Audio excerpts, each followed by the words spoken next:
Alal kafi salatullah ala syafi salamullah salamullah bimuhyiddin khallisna minal balwa'i ya Allah.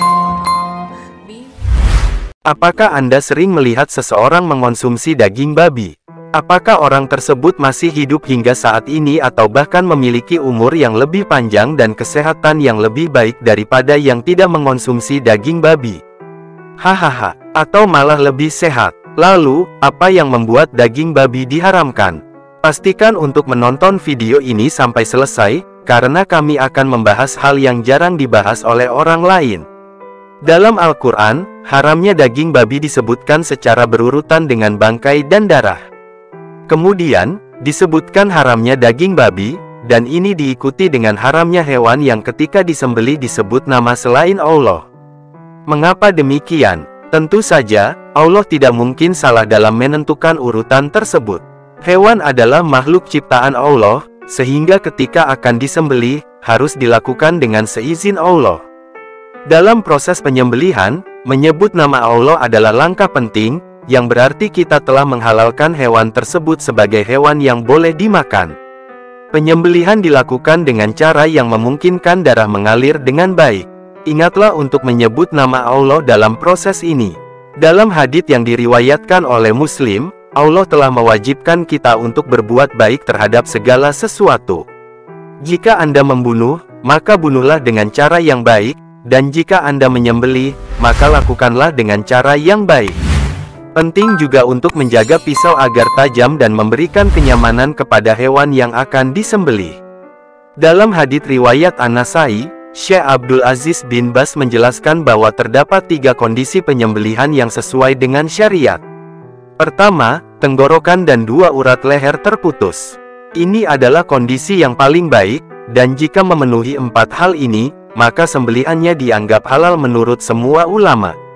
Kedua, tenggorokan, kerongkongan, dan salah satu urat leher terputus.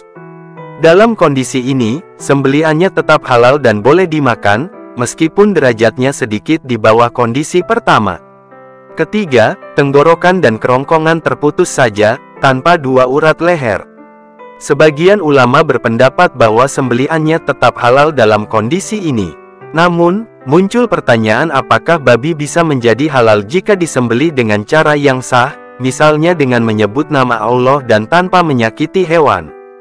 Dilihat dari perspektif ilmu kesehatan masyarakat veteriner atau Kesmafet, untuk menghasilkan produk daging yang aman, sehat, dan halal, sesuai dengan peraturan Pemerintah Republik Indonesia tentang Kesehatan Masyarakat Veteriner dan Kesejahteraan Hewan, ada 2 metode dalam mematikan hewan, yaitu pemotongan atau penyembelihan, dan pembunuhan.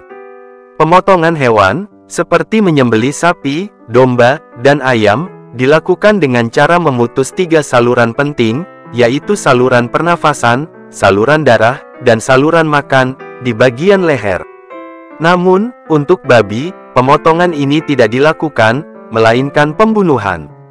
Hal ini dijelaskan dalam penjelasan pasal 95 ayat 1 di halaman 74. Oleh karena itu, menurut peraturan tersebut, babi tidak dapat dianggap halal meskipun disembelih dengan cara yang sah.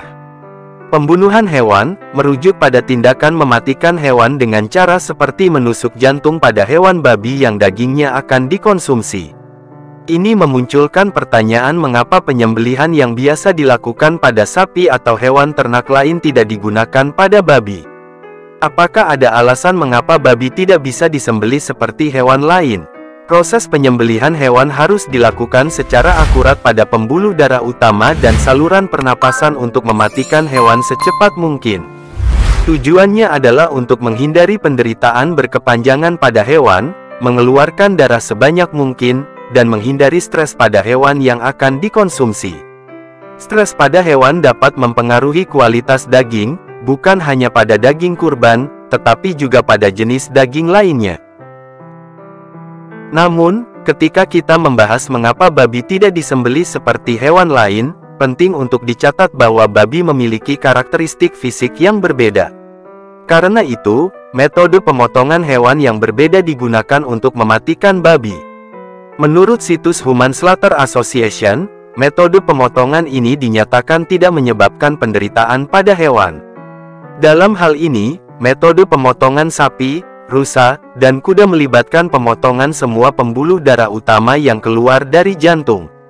Sedangkan pada pemotongan domba dan kambing, pemotongan dapat dilakukan di dua tempat, yaitu dekat kepala atau di tenggorokan, untuk mematikan hewan-hewan ini dengan membuat irisan miring atau longitudinal dengan sudut kemiringan 45 derajat. Pemotongan babi dilakukan dengan menusukkan pisau ke pangkal leher atau jantungnya. Kemudian, pisau yang telah menusuk rongga dadanya ditarik secara vertikal ke atas dan ke bawah untuk memutuskan semua pembuluh darah utama yang berasal dari jantung. Metode yang sama digunakan oleh para pemburu babi liar yang menargetkan rongga dadanya atau bagian pangkal leher. Ini bertujuan untuk menghindari pelarian babi dan memastikan kematian yang cepat. Metode ini dianggap sebagai metode yang paling manusiawi untuk menghindari stres pada babi, yang dapat memengaruhi kualitas rasa dagingnya. Sebelum penyembelihan, sering kali dilakukan proses standing atau pemingsanan pada hewan. Hal ini dilakukan untuk menghindari rasa sakit pada hewan sebelum proses pemotongan. Namun, sebuah penelitian ilmiah yang dilakukan oleh dua staf ahli peternakan dari Hannover University, sebuah universitas terkemuka di Jerman, Profesor Dr. Self dan Dr. Hashim, membandingkan dua metode penyembelihan yang berbeda, penyembelihan sesuai syariat Islam dengan pisau tajam tanpa pemingsanan, dan penyembelihan dengan pemingsanan seperti yang umumnya dilakukan dalam metode barat. Hasil penelitian ini menghasilkan 4 kesimpulan.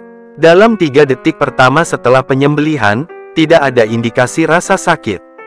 Dalam 3 detik berikutnya, hewan kehilangan kesadaran. 6 detik pertama setelah itu, ada aktivitas luar biasa dari jantung untuk mengepom darah sebanyak mungkin dari seluruh anggota tubuh dan memompanya keluar melalui ketiga saluran yang terputus di bagian leher. Hasilnya adalah daging yang sehat atau healthy meat. Dalam metode standing ala barat, saat pemingsanan sapi, hewan tersebut terhuyung dan jatuh. Pada saat itu, hewan tampaknya tidak merasa kesakitan karena tidak meronta saat disembelih, dan darah yang keluar hanya sedikit. Namun, setelah proses pemingsanan, terdapat indikasi tekanan rasa sakit pada sapi. Kemudian, ada rasa sakit yang sangat parah, sehingga jantung berhenti berdetak lebih awal. Akibatnya, jantung kehilangan kemampuannya untuk memompa darah dengan baik. Karena darah tidak dapat dipompa keluar secara maksimal, darah tersebut membeku dalam urat-urat darah dan daging. Hasilnya adalah aneultimate atau daging yang tidak sehat. Metode ini melibatkan pisau tajam yang mengiris leher hewan, tetapi ternyata tidak menyentuh saraf rasa sakit. Dua peneliti tersebut menyimpulkan bahwa saat sapi meronta dan meregangkan otot, itu bukan ekspresi rasa sakit, melainkan reaksi terhadap keterkejutan yang disebabkan oleh pemingsanan. Otot dan saraf hanya meregang, dan ini terjadi ketika darah mengalir keluar dengan deras. Jadi, pertanyaannya adalah metode mana yang lebih manusiawi, yaitu cara orang barat atau cara sesuai syariat Islam, Syari. Dalam konteks penyembelihan halal, jika cara pemingsanan membuat darah terhenti dalam urat dan daging sehingga darah tidak dapat keluar dengan baik, maka hasilnya mungkin dianggap tidak halal atau setara dengan bangkai. Dalam Islam, ada 3 definisi untuk bangkai. Yang pertama adalah hewan yang mati tanpa disembelih, seperti kambing yang mati sendiri. Yang kedua adalah hewan yang disembelih dengan metode yang tidak sesuai syariat, seperti yang dilakukan oleh orang musyrik. Hewan-hewan yang tidak menjadi halal dengan cara disembelih, seperti babi yang disembelih oleh seorang muslim sesuai syarat penyembelihan, tetaplah dianggap sebagai babi. Ini bahkan masuk dalam definisi bangkai. Mari kembali ke topik leher babi. Kenyataannya, babi memiliki leher karena mereka memiliki tulang leher atau vertebra servikal yang langsung terhubung dengan tengkorak. Alasan mengapa babi dianggap haram mungkin karena mereka tidak dapat disembelih seperti hewan ternak lainnya. Syarat halalnya hewan ternak dalam Islam adalah dengan menyembelihnya secara sah, yaitu dengan menyebut nama Allah dan mengikuti cara yang dicontohkan oleh Rasulullah Shallallahu Alaihi Wasallam. Dalam Quran, Surat Al-An'am ayat 145, disebutkan, makanlah dari binatang-binatang yang diberkahi Allah yang tidak disebut nama Allah ketika menyembelihnya, sesungguhnya perbuatan yang semacam itu adalah suatu kefasikan.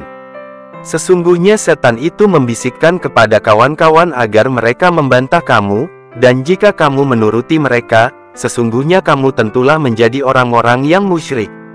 Jadi, daging babi dianggap haram dalam Islam karena alasan tersebut, dan ayat Quran tersebut menjelaskan larangan mengonsumsinya. Mungkin inilah maksud Allah menyandingkan babi dengan darah bangkai dan hewan yang tidak disembelih atas nama Allah dalam satu urutan ayat.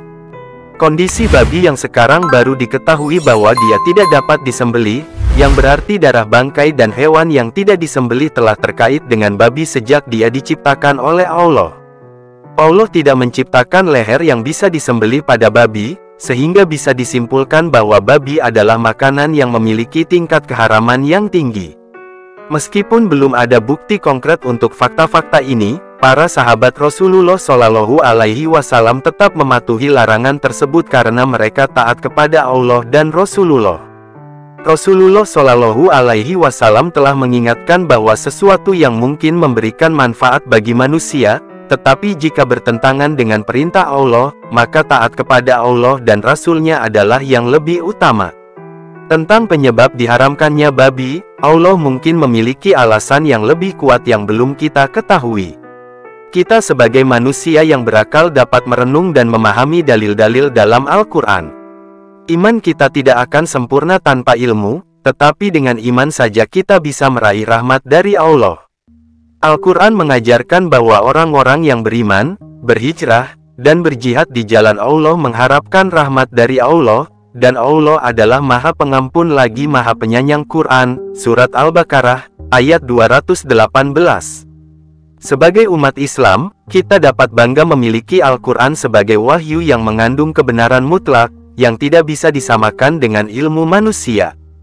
Kebenaran dapat datang dari manusia dalam bentuk ilmu, tetapi ilmu bersifat relatif, sedangkan kebenaran yang berasal dari Tuhan bersifat mutlak. Dan ingatlah, tiada Tuhan selain Allah. Jika Anda menyukai video kami, jangan lupa untuk berlangganan, menyukai, dan memberikan komentar. Nyalakan loncengnya agar mendapatkan notifikasi dari video terbaru kami. Terima kasih. Jadi, itulah kisah atau sejarahnya. Semoga kisah ini bermanfaat, dan mohon dimaafkan jika ada ketidakakuratan dalam penyampaian, karena kesalahan tersebut berasal dari saya pribadi sebagai manusia biasa. Sampai jumpa di kisah-kisah menarik yang penuh makna berikutnya.